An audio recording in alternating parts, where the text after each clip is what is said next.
These stepping stones are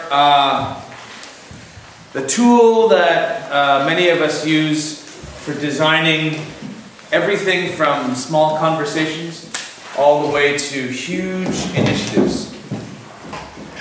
And we call them the Chaordic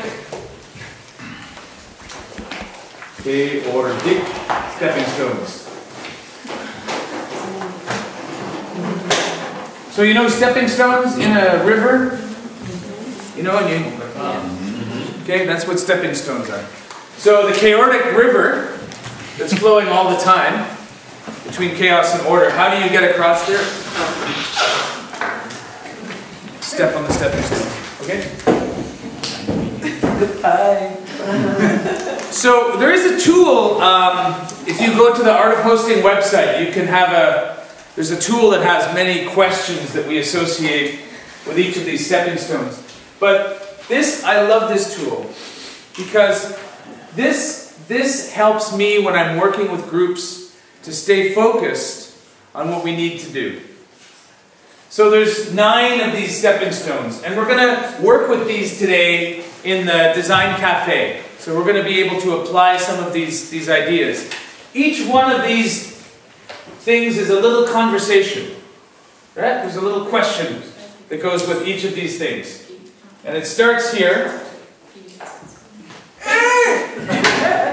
It starts here. Like this.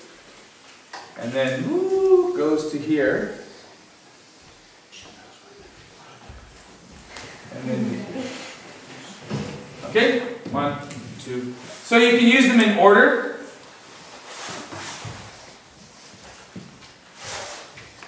You can use them in order. So when I sit down with a client or when I sit down with somebody who's working with this material, I always begin with need. You know, the essence of any meaningful participatory process is that it's needed. If we do things that aren't needed, it's no fun. Right? If we don't need to have a conversation, don't have the conversation. That's why most people think meetings are stupid.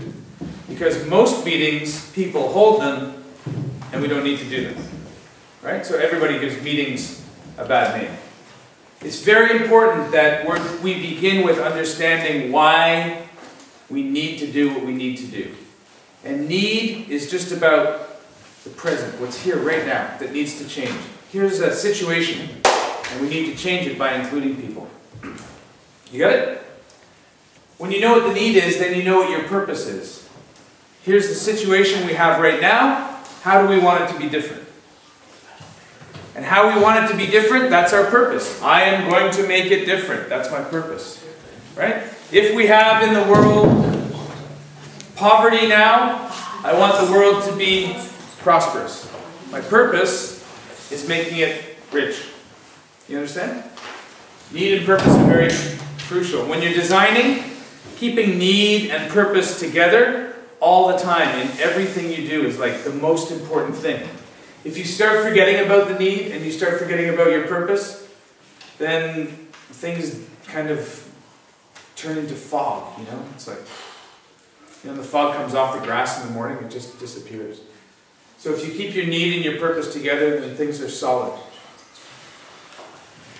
It's always good in participatory processes to agree on your principles. How are we going to do work together? How are we going to do work together? And also to decide on who are the people we need to get to do this work. So when we know our need and our purpose and our principles, we can then invite people. We'll know who the right people are. Does it make sense? Slow me down if I'm going too fast. You're doing great. If you don't speak English. Okay. So this is good. When you have these red ones, then you have an invitation. Right? And in an invitation, you can talk about, hey, here's what we need to do. Here's the situation. Here's what we're going to do together. We want you to be a part of it. That's an invitation, right? So, the second phase of doing design is actually planning The structure, are you going to use the word cafe? Is it going to be circle? Are you doing an art of hosting? Is it going to be setting up an organization? Are you going to be just moving wood? You know, what is the structure about how you're going to do things?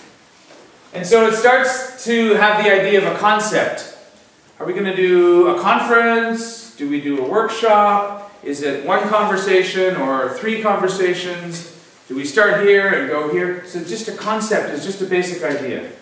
Nothing decided really in stone. We don't, but just to get an idea of whether it's the right thing or not. Follow? And when you start to have a concept, you can begin to identify the things that scare you about it, the limiting beliefs. Yeah, let's have a big conference. I don't like big conferences. So you have to deal with those limiting beliefs. If you don't deal with the limiting beliefs before you design a structure, you will build your fear into the structure. And how does that look? You want to have a participatory process. I've worked with clients like this. They say, oh, I want to have a process that involves everybody. Right? But I'm kind of afraid of everybody's ideas. So we'll invite everybody to come in, and I will stand at the front and present to them. And then they can talk. I don't have to listen. Right?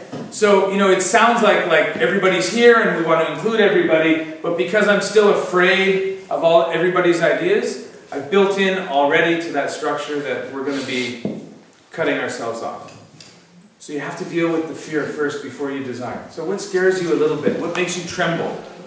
Right? What makes you shake? Because this work always, there's little fears in there. Yeah? And if we don't address the fears and we don't talk about them, we'll build them in. How are we doing? Good? Limiting beliefs, you mean? The things that hold you back. What holds you back from really doing what you want to do? Avoiding limiting beliefs. Yeah, don't avoid them. Deal with them. Yeah.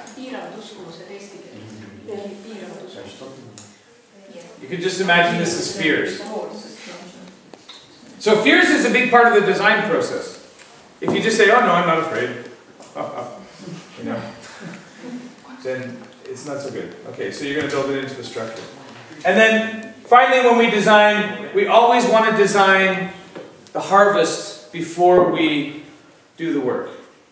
So don't have a big meeting and then make a lot of flip charts and then put them under your arm and go home and try and figure out what you're trying to do. You have to have a plan for the harvest before you start the work. So how many of you are gardeners or farmers, or you've come from, you know, you've planted things before? Yeah, so when the harvest of the crops begins when? When it's ripe already? Or you start thinking about the harvest before you plant the seeds, right? You start thinking about the harvest in the wintertime, when you get the seeds. And then when the snow melts, it's like you can see the land, and you know that if you want to grow peas here, then you need to put some more nitrogen in the soil, prepare the soil so that it's going to grow the peas properly, right? So harvesting starts way at the beginning, not at the end. So when we're doing our design work, always thinking about like, what's the harvest? What's the harvest that's going to come from this? Is like a really critical part of the design process. If we don't think about this and we just go, oh, we'll have a world cafe, that'll be great, but we don't think about why we're having it or what we're going to take from it, what's the fruit that we harvest from it, then we're really going to be confused at the end of the day. Because we'll have all this material and no way of understanding it. So you've seen the harvest team has been working here the whole time to be gathering material. Even the forms that we have here, you know, we prepared these very early on, you know, last week, right? Because the funders who are funding this need to know how it was for you. So it's an important harvest. We prepared it before. It's not like we forgot about it and then we asked you later, oh, we have to harvest some ideas for the funders, you know. Prepare for it early, and then the harvest is wise. You following what I'm saying? Yeah. So when we do this design process, we want to be focusing, and we're going to invite you as we go into the design lab to kind of play with this idea of especially focusing on the need and the purpose because the need and the purpose is really important in the work that we do. And then kind of getting some of this concept and structure together, and then the harvest. These three things, when you have an invitation, a structure, and a harvest, then you have a design for something. And as you're doing chaotic design work, use them as the stepping stones. When you feel like, sometimes because we work in environments that change all the time, when we're walking, sometimes our purpose changes a little bit. And that's okay. You can come back and have a conversation with your team or with yourself and go, oh, is this still the purpose that I want, or has my purpose changed? And okay, if it's changed, then we go back and we look at the purpose and we start designing again. So you're constantly, it's changing and moving all the time. And having these stepping stones in place helps us to be able to just organize our thinking. All right? And to keep coming back to something and touching in with it.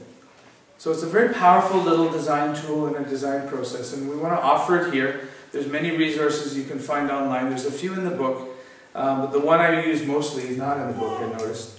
The one I mostly use is on the Art of Hosting website, or on my website too. And it has a whole list of questions you can ask with a group of people as you're going through the design process with them. It's very powerful. And it's the only way I design now when I'm doing projects. It keeps us focused on our purpose, keeps us focused on things, and allows for things to change as we go. Okay, so I just want to introduce this as like, this is the tool we're going to be using as we go into the design lab today. Yes. What is the practice in the end? Oh, the practice. Quickly. A harvest is something that I can have in my hand, like a document or a mural, and the practice is how I change. Because if I do a process that's really powerful, I'm going to be different at the end. Yeah? So to just notice that when you're working, let's say, in an organization, if you do a participatory intervention, you may end up doing things differently than when you started, right? So you may end up having more, more democracy in your organization. And so the practices are different. So if you know that's going to happen, you better have the bosses involved at the beginning. Right? If you don't have the bosses involved at the beginning, and suddenly the organization becomes a lot more democratic, it can be very threatening. So you have to include them at the front. You see what I mean? So when you're doing design, if you know that your practices are going to change, the way things are going to change, you have to make sure that you understand who's going to be affected by that. That's a kind of harvest. But it's not a document, it's not a study, it's not a mural, it's not... You see what I mean? It's a way we've changed. And very often participatory processes will fail because we've all changed, but the system hasn't changed. And we haven't thought about how to invite the system to change as well. So the one focusing on practice is really the question of how are we going to support continuing to do things differently? You follow what I mean? Yes. So you also plan that. Yeah, you have to think. You're not going to be sure until you've gone through it, but you have to think about it beforehand. Otherwise, you might really set yourself up for failure. Yeah. So you have to be very conscious of it and very strategic. And this helps you to be very tactical and strategic about planning interventions, especially where you're working with power.